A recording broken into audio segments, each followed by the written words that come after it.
compte. Voilà, merci. Je sais pas quoi faire, je sais pas où commencer. Est-ce que si je commence, ça va réussir? Donc, la seule façon d'être sûr, en tout cas au moins à 50%, c'est d'organiser les besoins que vous constatez autour de vous à travers vos réseaux et développer un plan et une stratégie donc pour adresser ces besoins-là. Voilà. Donc, comme je l'ai dit, vous avez beaucoup d'indicateurs, d'indicateurs qui montrent que à presque 70%, vous savez que ce service, c'est quelque chose dont les gens ont besoin.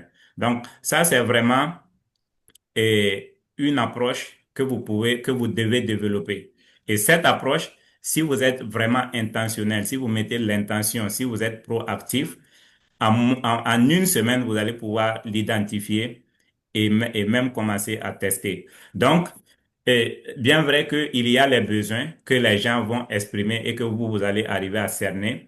Mais s'il y a un besoin il se trouve que ce besoin, c'est précisément dans votre domaine de compétence, c'est vraiment encore mieux pour vous donc de vous focaliser sur ce service parce que là, vous avez déjà les compétences peut-être déjà acquises à travers votre éducation ou que vous avez l'expérience, vous avez travaillé avant dans ce domaine et que vous avez un peu d'expérience. Et même s'il se trouve que vous n'avez aucune expérience, vous n'avez pas étudié donc ce domaine, vous n'avez pas de compétences, vous rien que la motivation que vous avez et la réalisation qu'il y a un besoin là-bas est un bon point de départ pour vous de commencer dans ce domaine. Donc, voilà un peu ce que je voulais dire à ce niveau. Maintenant, il faut avoir un plan. Voilà, il faut avoir un plan. Et nous parlons de lancer la première activité et qui va générer les revenus. Cela veut dire aussi que pour beaucoup de personnes, ils n'ont pas n'ont pas de ressources pour commencer. Donc, la question s'impose certainement dans la tête de beaucoup de personnes, c'est comment avoir les fonds même pour commencer. Comment je peux avoir les fonds pour commencer? Il y a des services qui demandent seulement votre motivation et des démarches peut-être que vous devez faire sans argent. Donc, ces gens de services, vous pouvez les commencer vraiment sans rien. Par exemple, pour des gens prenons un exemple d'encadrement, que ce soit encadrement dans les sports, encadrement dans les mathématiques et, et ainsi de suite. Pour ces gens de services, vous n'avez pas besoin vraiment qu'est-ce que je dois dire? Vous n'avez pas besoin d'argent parce que tout ce que vous pouvez faire, c'est aller approcher donc les personnes qui seraient dans le besoin et dire que oui, voilà, je peux faire ça pour vous. Et, et là, ça peut être le début d'une aventure pour commencer à générer des revenus. Et certainement, beaucoup de personnes ont l'expérience avec ces genres d'activités. Mais juste, j'ai utilisé ça comme un exemple. Mais aussi, ce que je veux dire aux gens, et quand vous commencez une activité comme ça, il faut que vous preniez l'activité au sérieux pour que les gens que vous allez approcher vous prennent au sérieux. Et parce que souvent, nous pensons que comme il y a des gens autour de nous qui sont des millionnaires, et ce sont ces gens-là qui doivent être au sérieux avec leur activité. Ce sont ces gens qui doivent prendre leur entreprise au sérieux plus que la personne qui commence. Parce que les gens peuvent se dire, ah, ce petit truc que je veux commencer, j'ai pas besoin de me casser la tête pour ça. Mais ce que je veux dire, c'est d'être organisé et prendre ça au sérieux. Donc, l'autre point que je veux mentionner ici, c'est de préparer un petit message d'approche. Préparer un petit message d'approche. Par exemple, j'ai utilisé l'exemple de l'encadrement, mais ça peut être un restaurant, ça peut être des services de marketing, de communication que vous offrez, mais vous préparez un message que vous êtes confortable à dire aux gens que vous rencontrez. Ça peut être un message qui dit, vous préparez ça bien, vous répétez et chaque fois que vous avez une cible en face, vous dites, bon, voilà, merci beaucoup. Je suis content même de vous rencontrer. Voilà, j'ai commencé une petite entreprise, ça peut être un restaurant. J'ai commencé à préparer de la nourriture pour vendre. Donc, j'aimerais que vous goûtez et que vous me donnez votre feedback et au besoin, si vous pouvez payer, pourrait aussi m'aider à préparer plus et à préparer plus de plats. Voilà, donc ça, c'est juste un exemple. Mais il faut ce message et quand c'est comme ça, quand vous vous présentez à quelqu'un, la personne se dit, bon, voilà quelqu'un quand même qui prend son travail au sérieux. Et là, ça donne un ton différent. Donc, c'est très important le ton que vous présentez à quelqu'un. Si vous parlez de façon vulgaire, sans un petit professionnalisme, on va vous prendre ainsi et puis bon, la personne ne va pas vous prendre au sérieux.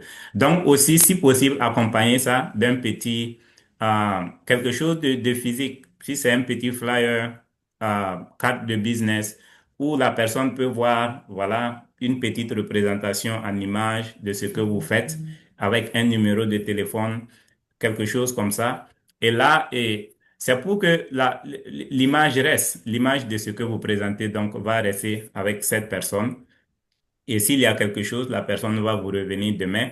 Maintenant, ce que je vais proposer qui est souvent difficile une fois que vous avez le service ou le produit, et je sais que généralement le produit c'est difficile à avoir, mais je vais essayer d'élaborer un peu là-dessus. Mais une fois que vous avez le service, il faut lister au moins 10 personnes à qui vous prévoyez parler. Vous listez 10 personnes, vous dites, ce service, je pense que je peux présenter ce service à telle personne ou à telle famille, à tel ami et aussi lister 10 entreprises. Donc, ça n'a pas besoin d'être les grandes entreprises voilà, du pays. Donc, chercher, ça peut être des restaurants, ça peut être des boutiques, ça peut être n'importe quoi. En tout cas, une entreprise qui a quand même un lien aussi avec ce que vous faites et essayer donc de parler à ces 10 personnes et parler à ces 10 entreprises. Ça ne veut pas dire que vous allez avoir une réponse. Vous pouvez peut-être avoir une réponse positive dans les 10 personnes, comme vous pouvez avoir deux, vous pouvez avoir trois. Dans les entreprises, ça peut être également la même chose. Mais il faut faire ce pas parce que l'inattendu, ça va être soit le feedback est bien positif, soit vous avez aussi un feedback qui va vous permettre donc de revenir et d'améliorer certaines choses. Et donc, répétez la même chose, évidemment, jusqu'à ce que vous arrivez à comprendre plus ce que vous faites et aussi à vendre. Si c'est le service, vraiment, vous n'avez pas grand-chose à perdre. Mais si c'est un produit, euh, ce que je veux dire, c'est comme je l'ai dit, si vous n'avez pas l'argent pour commencer, ça va être difficile donc de commencer à payer des produits. Mais si vous êtes convaincu qu'il y a le besoin pour un certain produit, ce que vous pouvez faire, c'est d'aller voir les entreprises donc qui sont déjà dans le domaine qui vendent ces produits et leur proposer de livrer et que vous allez essayer de revendre à un coût un peu plus élevé. Et là, le surplus, vous allez l'avoir ou bien vous vendez sur commission. Et ça, c'est quelque chose qui peut être euh, prometteuse ou promettant parce que les entreprises en ont besoin. Donc ça, c'est parce que si du coup vous n'avez pas l'argent pour payer les produits, ça va être un peu difficile. Et même si vous avez donc un peu d'argent et que vous payez les produits, et vous n'arrivez pas à les écouler, ça, ce n'est pas bien aussi. Donc, mais déjà, commencez donc avec une entreprise qui a ces produits-là. Ça vous permet d'avoir des commissions. Et si vous voulez à côté maintenant développer pour vous-même, là, ce que vous gagnez là-bas, et vous essayez d'épargner au fur et à mesure pour pouvoir donc essayer vous-même, par exemple, de payer un paquet, deux paquets et ainsi de suite pour continuer à vous lancer et à élargir un peu la marge d'intérêt que vous pouvez avoir. Donc voilà un peu. Et aussi, la façon que vous pouvez avoir l'argent, c'est vraiment si vous travaillez avec des personnes qui vous font confiance, ou bien vous êtes un battant et vous commencez à comprendre qu'il y a des gens autour de vous qui apprécient votre travail et vous pouvez approcher ces personnes pour donc leur demander est-ce que vous pouvez mettre à ma disposition. Ça peut, généralement, les gens vont demander l'argent. mais ça peut être juste euh, quelque chose, je sais pas comment dire, un équipement ou du matériel que vous voulez pour continuer votre activité. Vous pouvez tout simplement aller demander à cette personne, est-ce que vous pouvez m'aider avec ce matériel? Prenons l'exemple de la mécanique ou bien de l'agriculture, de l'élevage. Si vous avez besoin d'une charrue, dans le cas de l'agriculture, j'espère que j'utilise les trucs les mots correctement, euh, vous allez et vous demandez la charrue. Donc, si vous allez demander la charrue, c'est différent d'aller demander de l'argent. Parce que ça, c'est encore, voilà, c'est pas clair que ce que vous voulez faire, c'est vraiment de l'agriculture. Donc, c'est un peu ce genre d'approche que vous pouvez utiliser pour avoir les fonds ou le matériel nécessaire pour vous, pour lancer votre entreprise. Voilà. Si c'est, par exemple, pour faire de l'élevage, vous pouvez demander à ce qu'on mette à votre disposition un local, s'il y a un local approprié dans ce sens que vous voulez utiliser. Mais évidemment, euh, euh, ce qui est encore intéressant quand vous faites ça, si vous êtes sûr que cette personne peut être disponible pour vous accompagner, c'est de demander donc le matériel ou voilà le produit, pardon, le matériel ou même l'argent, mais dire à cette personne, j'aimerais vraiment que vous soyez mon coach, que vous m'accompagnez dans ce sens-là pour que ce que je commence puisse avancer. Donc, vous voyez ce que vous êtes en train de faire. Vous dites à quelqu'un de vous accompagner, mais vous allez faire savoir à la personne que vraiment vous voulez réussir. Vous voulez que la personne soit là pour vous superviser. Et ça donne à la personne encore plus de confiance. Voilà. Sinon, si vous dites, bon, moi, je connais vraiment mon chemin, je sais là où je pars. Donc, il suffit que vous me donnez l'argent ou bien vous me donnez le matériel et moi, je vais réussir. Ça, c'est, c'est- ça peut être convaincant, mais si c'est quelqu'un qui a de l'expérience, cette personne sait que les affaires ne marchent pas comme ça. Donc, souvent, il faut quand même de l'accompagnement. Donc, ça, c'est un certain nombre d'éléments que vous pouvez mettre ensemble pour, en tout cas, avoir les fonds ou le matériel nécessaire pour lancer votre entreprise. Et comme on le dit, c'est comme je le dis, quand j'ai pas parlé de ça, ici, j'ai ça dans l'autre truc, votre petit plan, et vous devez avoir un plan, et que j'appelle votre petit plan secret, IA. Donc, mais avant que je ne parle de ça, ce que je veux dire ici, c'est si vous allez pour proposer un quelque chose, une activité de telle envergure à quelqu'un, c'est bien d'avoir ça à l'écrit. Vous voyez souvent, les choses sont claires dans votre tête.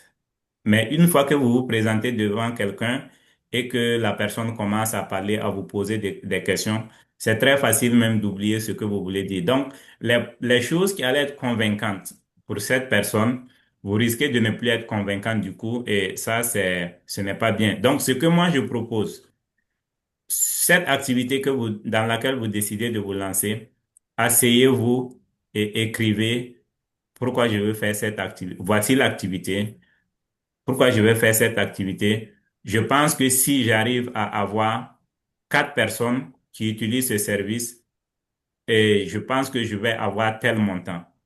Donc, en parlant, en faisant une demande à quelqu'un, donc vous demandez, vous parlez quand même avec une certaine, et un certain dynamisme qui montre à la personne que vous avez pris le temps de penser. Non seulement ça, mais comme j'ai dit, vous allez arriver à exprimer cela. Donc, la meilleure chose, c'est vous faites votre petit plan. Bon, pour écrire un petit plan, ils appellent ça business plan, mais je ne veux pas vous parler de business plan même ici. Ce que je veux dire, c'est un truc vraiment terre à terre que vous écrivez. Vous pouvez même essayer de répéter à vous-même, de vous parler à vous-même pour voir comment ça va sonner avant donc d'approcher les personnes que vous voulez approcher. Et ces éléments que je partage, ça peut sembler élémentaire, mais imaginez-vous, vous êtes combien de personnes qui êtes dans le même besoin et vous ne savez pas si cette personne à qui vous allez aller parler a déjà eu 20 personnes qui sont passées. et lui exposer leurs problèmes. Mais si vous n'arrivez pas à vous identifier, donc on va vous traiter comme ces 10 personnes ou ces 20 personnes qui sont passées avant vous. Donc voilà un peu euh, ce que je voulais dire à ce niveau. Je veux parler du petit plan. Le petit plan ici dont je parle, ça c'est quelque chose de secret que vous gardez en vous-même. Et c'est comme je le dis. Bien, tantôt j'ai dit, voilà, si vous vendez à 4 personnes et ainsi de suite, mais ça vraiment, vous n'êtes pas obligé de sortir crier, voilà, moi j'ai fait mon entreprise, mon objectif c'est de vendre à 4 personnes par semaine. Non, ne sortez pas, ne dites pas ça à quelqu'un. Non, ça c'est pour vous. C'est vous qui savez que si vous arrivez à vendre à 4 personnes, voilà ce que ça va vous rapporter. Mais vous devez faire de ça aussi votre objectif. Donc, si vous avez un service ou un produit que vous vendez, faites de ça votre objectif. Mais ne parlez pas de ça à quelqu'un parce que ce qu'il y a, c'est que très souvent, il y a des gens qui savent comment décourager. Et quand vous allez dire ça, ils vont dire, mais mon frère, qu'est-ce que tu es en train de faire? Faut pas faire des choses ridicules comme ça. Tu vas te ridiculiser dans le quartier ou bien des choses comme ça. Donc, c'est pourquoi vous devez, ça doit être votre petit secret. Mais aussi, ce que je recommande, c'est de faire les comptes. Donc, si vous arrivez vraiment à vendre comme vous l'avez souhaité, essayez de faire les comptes pour savoir combien j'ai vendu, combien j'ai eu, quels sont les profits. Et et ça, même si vous n'arrivez pas, imaginez, disons que vous ne perdez pas de l'argent, mais vous ne gagnez pas aussi beaucoup. Ça peut être vous pouvez mesurer ça par rapport à votre temps et vous pouvez dire, bon, j'ai pas beaucoup eu, mais je n'ai pas perdu. Je pense que je peux améliorer mon activité. Donc, vous essayez de voir si en fonction de ce que vous gagnez, c'est vraiment promettant ou bien qu'est-ce que vous pouvez changer pour que ça puisse être utile. Donc, ce plan doit donc, chaque fois, vous devez énumérer les dépenses, ce que vous avez, les profits et ainsi de suite.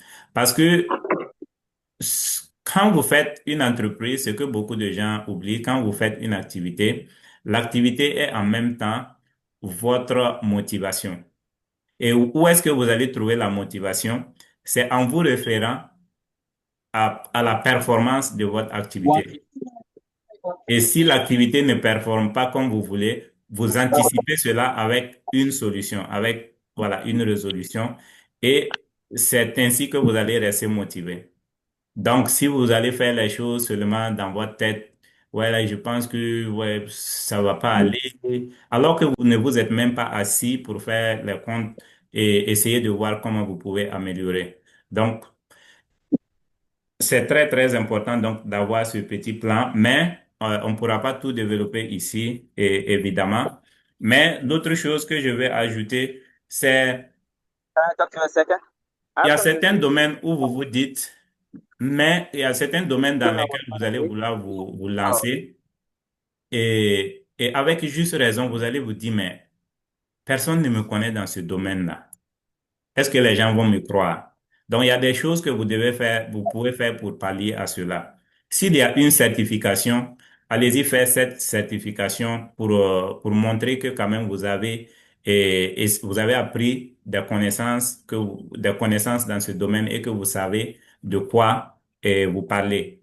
Et maintenant, une chose que je vais dire, surtout à mes frères et sœurs qui sont en Afrique, c'est que les gens font les certifications. Dès qu'ils prennent un certificat, c'est fini. Après l'heure de 5 ans après, ils vont même pas dire à quelqu'un que non, ils ont eu une certification ou ils ont fait un certificat quelque part. Ça, ce n'est pas du tout bon. Ça, c'est pas du tout bon. Donc, si vous voyez, comme je l'ai dit, si à partir d'aujourd'hui, vous identifiez le service ou le produit que vous allez vendre, il y a des gens qui offrent des certificats. Vous allez penser que non, c'est des gens qui sont pas très connus. Non, allez-y dire, j'ai eu ce certificat et c'est vraiment lié à ce que je fais. Donc, ça m'a aidé. Quand vous voulez parler du certificat aussi, bon, dites que ça vous a aidé, ça m'a aidé et donc, pourquoi je fais ça? Parce que le certificat ne peut pas tout vous donner non plus.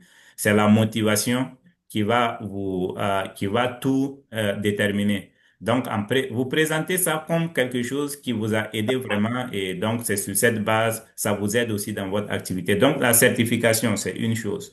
Et aussi, comme j'ai dit tantôt, avoir un coach. Vous voyez souvent, il y a des gens qui font, vous pouvez aller, il y a des coachs qui ont leur formation souvent, bon, ils vont dire, ah, si vous pouvez l'avoir pour 1 heure, 2 heures, allez-y, il va vous coacher et ça, quand vous parlez de votre produit, de votre service, vous avez dit, ah, en tout cas, j'ai eu un coaching avec une telle personne et je pense que, ah, pas d'anglais aujourd'hui, pas d'anglais aujourd'hui. Non, hi Esther. Today we are doing the same thing for the Francophone people.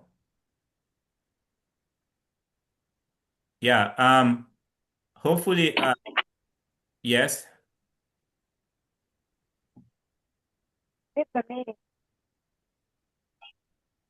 Okay, I didn't hear you. Yeah, I'll leave the meeting. That's fine. You will Thank leave. you. I have Yeah. my friend from Kenya. He told me he has something that is translating for him. Oh, I will okay. ask him later to see how he's doing it, and I will share with you. All right. Thank you very much. Yeah. Yeah, no problem. Thank you. Thank you for showing up. All right. So, donc le coach et aussi le volontariat. Donc, pour ceux qui veulent offrir des services, je sais, on a dépassé donc